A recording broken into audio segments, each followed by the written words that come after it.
কিয়ামতের আগে একটা যুদ্ধ হবে, যে যুদ্ধের নাম হবে গজওয়াতুল হিন্দ। যে যুদ্ধের নাম কি? সবাই বলেন, সে যুদ্ধের নাম কি?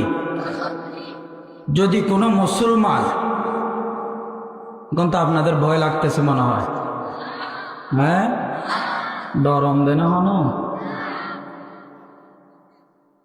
একটা কথা মনে রাখবেন, সারা জীবন হয়েছেন একদিন, মরবেন একদিন। দুনিয়াতে আসার সিরিয়াল আছে, যাওয়ার কোনো সিরিয়াল নাই। এজন্য মুসলমানদের ভয় পাওয়ার কোনো কারণ। মুসলমানরা একজনকে ভয় পায়, তিনি কে? মুসলমানরা একজনের বলে বলিয়ান, তিনি কে? মুসলমানের উপর রহমত নাজিল করেন কে? এই আমেরিকার থেকে যারা পালাই গেছে তারা কি বলছে জানেন? তাদেরকে যখন জিজ্ঞেস করা হলো, তোমরা তো ক্ষমতাধর পাওয়ারফুলের মালিক, কিন্তু তোমরা এই আফগানি মোল্লাদের কাছ থেকে লেজ গুটিয়ে পালিয়ে আসছো কেন? তারা বলে, অল্প সংখ্যক যে আপনারা বলতেছেন, কিন্তু যুদ্ধ করতে গেলেই বোঝা যায় তাদের কি অবস্থা। সুবহানাল্লাহ বলে। কারণ তাদের ঈমান এমন ছিল, ঈমানের পাওয়ার এমন ছিল, এই বেঈমানদের কাছে হাজারো অস্ত্র গোলা বারুদ থাকতে পারে, কিন্তু তাদের ভীতু অন্তর দিয়ে মুসলমানদের ঈমানকে ভেদ করতে পারে নাই। চিল্লে বলেন কথা ঠিক কিনা? আজকে গোটা বিশ্বের দিকে তাকান, মুসলমানদেরকে চোখ রাঙিয়ে দেখার মতো কোনো সাহসে লাল কুত্তারা পেত না। যত কিছু নিয়ামত আছে, সব নিয়ামত আল্লাহ মুসলমানদেরকে দিয়েছে। প্রথম সুবহানাল্লাহ। আপনারা বলতে পারেন, হুজুর কি রকম নিয়ামত দিয়েছে? কি নিয়ামতের কথা আপনি আমাদেরকে বলেন, কি কি নিয়ামতের কথা আপনি আমাদেরকে শোনাবেন?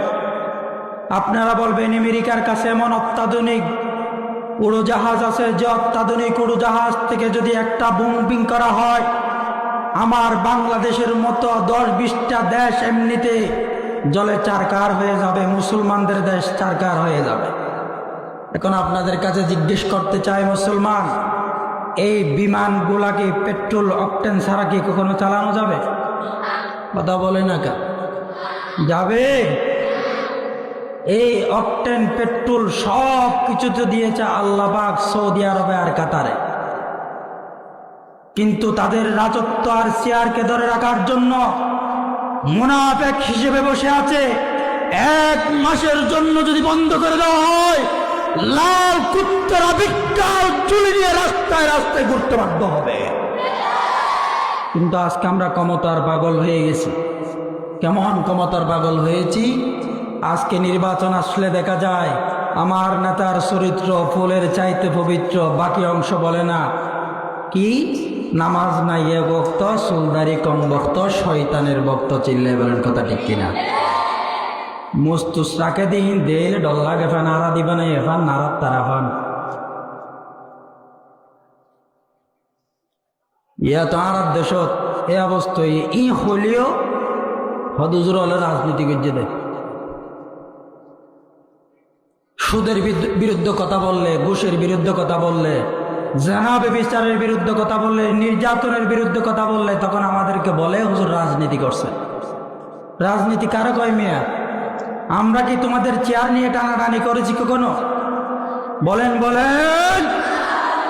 স্বাধীনতার পর থেকে আজকে বাংলার জমিন স্বাধীন হয়েছে 54 বছর। 54 বছরের ভিতরে আজ পর্যন্ত দর্শন, খুন, রাহাজানি, চুরি, জেনা, ব্যভিচার বন্ধ করা যায় না। চিল্লে বলেন কথা ঠিক কিনা?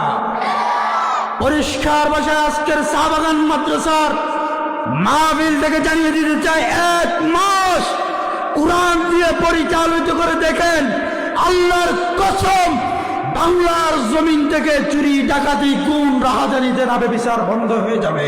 চিল্লে বলেন কথা ঠিক কিনা? কিরকম? আফগানি মোল্লা ভাইয়েরা যখন ক্ষমতার চেয়ার দখল করলো, তখন বলতেছে যুদ্ধে বিজয় হয়েই ক্ষমতার চেয়ার দখল করছেন, এমনে কারো কাছ থেকে ভিক্ষার ঝুলি নিয়ে চেয়ার দখল করেন নাই। তখন বলছিল কি চালাবে দেখবো, তো কি রকম দেশ চালায় আমরা দেখব। এখন দেখেন পৃথিবীর মধ্যে রোল মডেল হিসেবে আফগানিস্তানকেই সামনে উপস্থাপন করতে হয়। সুবহানাল্লাহ বলে। আফগানিস্তানের 30 জন মন্ত্রিসভার মধ্যে 28 জন মাদারসে কওমিয়া দারুল উলুম দেওবন্দের ছাত্র। সুবহানাল্লাহ বলে। এই আপনাদের মতো আমাদের মতো মোল্লারাই দেশ চালাচ্ছে আজকে গোটা বিশ্বের মধ্যে রোল মডেল। সুবহানাল্লাহ বলবেন না? তাদের ভিতরে মদের শ্বাস হতো, এই মদের শ্বাস যখন বন্ধ করে দিয়েছে, কিছু সুশীল সমাজ উঠছে, তারা বলতেছে এই মদ দিয়ে দেশের অর্থনৈতিক চাকা ঘোরে।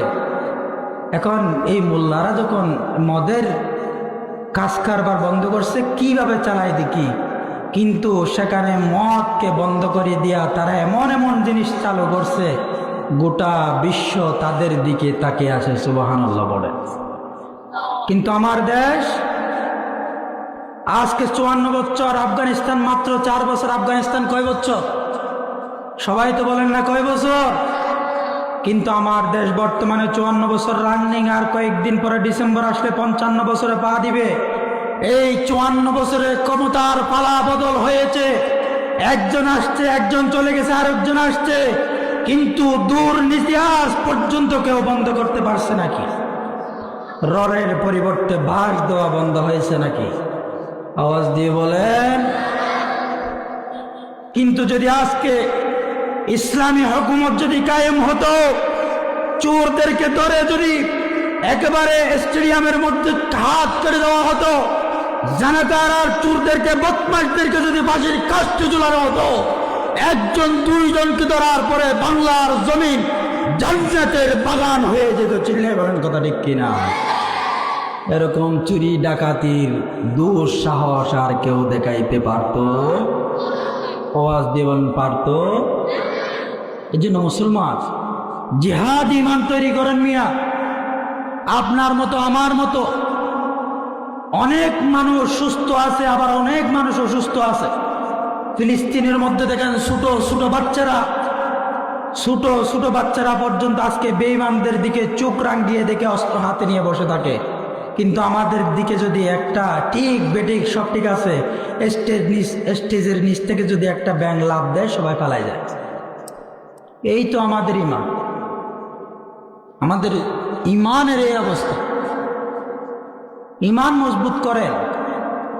আজকে দেখেন আফগানিস্তানের ভিতরে ছোট ছোট মাসুম বাচ্চাদের ভিতরে প্রত্যেকজনের হাতে আমরা দেখি না যে এরকম ভারী ভারী অস্ত্র আছে, কিন্তু তাদের ভিতরে ইসলামী হুকুমত কায়েম হওয়ার কারণে